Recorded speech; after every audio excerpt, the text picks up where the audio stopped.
Move your head back and forth like that if you need SWAT to kick down the door.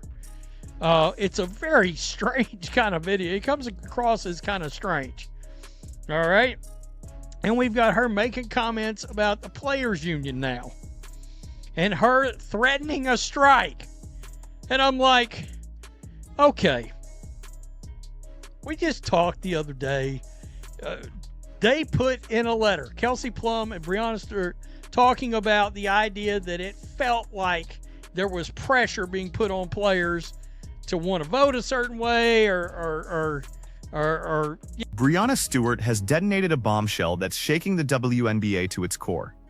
The strike authorization sits locked and loaded, ready for deployment, as one of the league's most prominent figures delivered an ultimatum that puts the entire season in jeopardy. This isn't speculation or whispered rumors behind closed doors anymore. It's a calculated declaration of war against everything the league has constructed during its most successful period. While the WNBA basks in unprecedented attention and record-breaking momentum, the players are preparing to extinguish those lights entirely.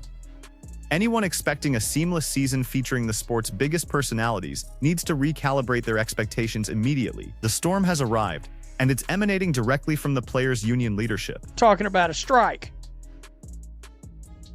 Guys, make sure you're subscribed. Make sure you're still subscribed. Check out blackwhitenetwork.com. I'm sorry. I don't buy this video and her comments at all. At all.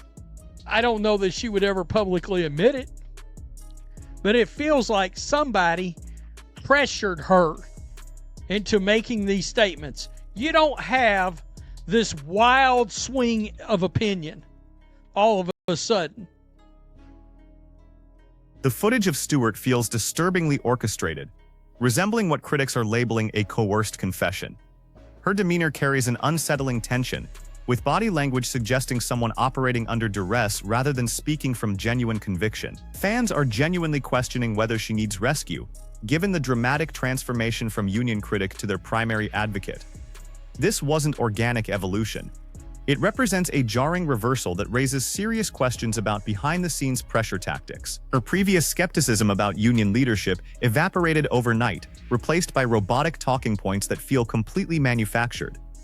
The shift is so abrupt and unnatural that it screams external manipulation rather than authentic change of heart.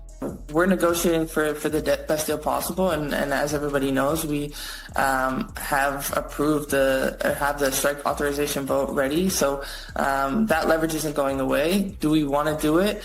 No, we don't, but if we have to, we will. Okay, so now she's threatening to strike after not wanting to strike. Y'all go ahead and strike. Y'all just do that. Y'all do it. Hey, we double dog dare you at this point. Just strike. I mean, see what happens. By the way, you got into revenue share. The strategic timing of this labor dispute threatens to obliterate the WNBA's historic surge in mainstream popularity. Fresh talent and unprecedented media coverage have catapulted the league into conversations it's never been part of before. Yet that entire trajectory now hangs by a thread. Stewart's confirmation of strike readiness transforms their authorization vote into a loaded weapon pointed at the league's future.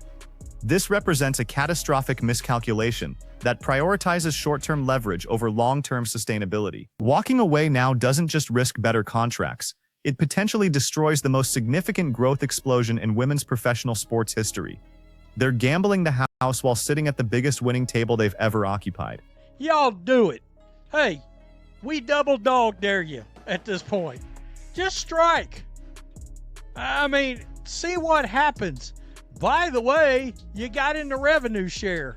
By the way, something you completely knew and understood a couple weeks ago is if you don't play, you don't get none of that revenue share. But now all of a sudden, yeah, we ready to strike if we got to. Word. Okay. Do it. I mean, do it. Hey, wait a minute. Adam Silver, lock him out. The explosive letter, co-authored by Stewart and Kelsey Plum, exposed massive cracks in the union's foundation just days before her complete reversal. Their scathing criticism of Executive Director Terry Carmichael Jackson included allegations of manipulative tactics and coercive voting pressure that painted a picture of organizational dysfunction. These weren't minor disagreements. They represented fundamental challenges to the union's integrity and leadership competence. The public nature of their concerns created a firestorm that threatened to expose deep-seated corruption within the players' organization. Now those same concerns have mysteriously disappeared, with Stewart claiming everything operates in good faith. But the dramatic flip-flop only amplifies suspicions about what transpired behind closed doors. Do it. Do it. Hey, wait a minute. Adam Silver, lock him out. Fire the first shot. Lock him out. They want to have their heads in the clouds to this extent? You want to know what'll send a message? Lock them jokers out. WNBA Vice President Breanna Stewart said Friday that the letter she and Kelsey Plum wrote to the Players Union Executive Director Terry Carmichael Jackson. The union's internal warfare has reached critical mass, with the 3-page manifesto revealing what insiders describe as a toxic leadership environment. Stewart and Plum's original letter read like a desperate distress signal warning that their representatives were steering them toward disaster. Their documented concerns about bullying and manipulation suggested systematic abuse of power within the union hierarchy. Stewart's current backpedaling, claiming the letter was merely intended to improve communication, represents either massive damage control or evidence of successful intimidation tactics. You don't progress from accusing leadership of institutional bullying to praising them as exemplary representatives without significant coercion occurring in private meetings. There, I said it out loud. A bunch of slithering, venomous snakes. Now, we good? Everything is good now. Nothing to see here.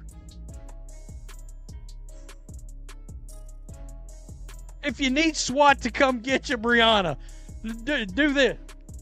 Just turn your head back and forth like that twice. SWAT's a coming to get you out of your bind. I mean, what is happening? What is happening? The revenue-sharing demands driving this conflict ignore fundamental economic realities that threaten the league's financial foundation. Players are demanding immediate access to profits that independent analysts argue don't yet exist in sustainable quantities. They're fixated on the league's growing popularity while disregarding actual cash flow limitations and operational costs that constrain salary possibilities. Choosing to strike eliminates any revenue to distribute, creating a logical paradox where their demands become impossible to fulfill. The mathematics simply don't support their expectations. You can't collect paychecks while refusing to work, and you definitely can't share profits from a league you're actively trying to shut down. One consistent thing in all of this has been the WNBA players got their heads in the freaking clouds. They got their heads in the clouds. They are so far disconnected with reality of their situation.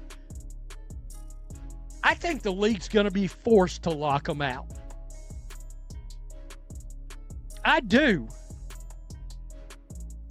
When you've got the same berserk take from Natasha Cloud and Sophie Cunningham, lock them out.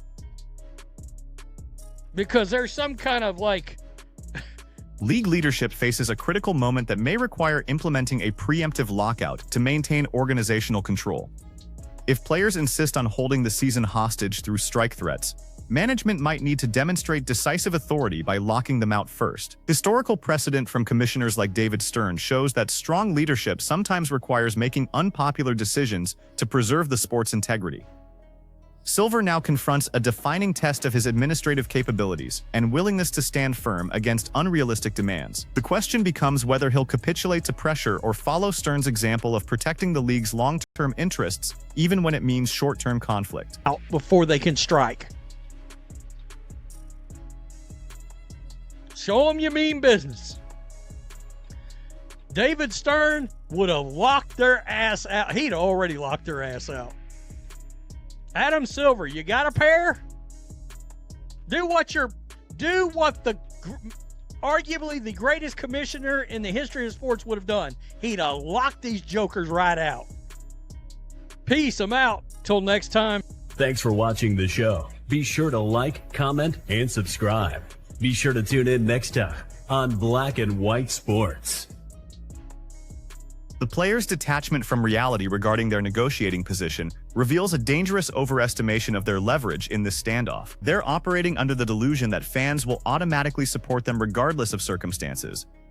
But consumer loyalty typically favors the product over the personalities creating disruption. Historical examples from other professional sports demonstrate that strikes can permanently damage fan relationships and take years to rebuild. Choosing this moment, when the league finally achieved mainstream recognition, to walk away represents either incredible arrogance or complete strategic miscalculation. They're treating their newfound success as guaranteed rather than fragile, risking everything they've worked decades to achieve.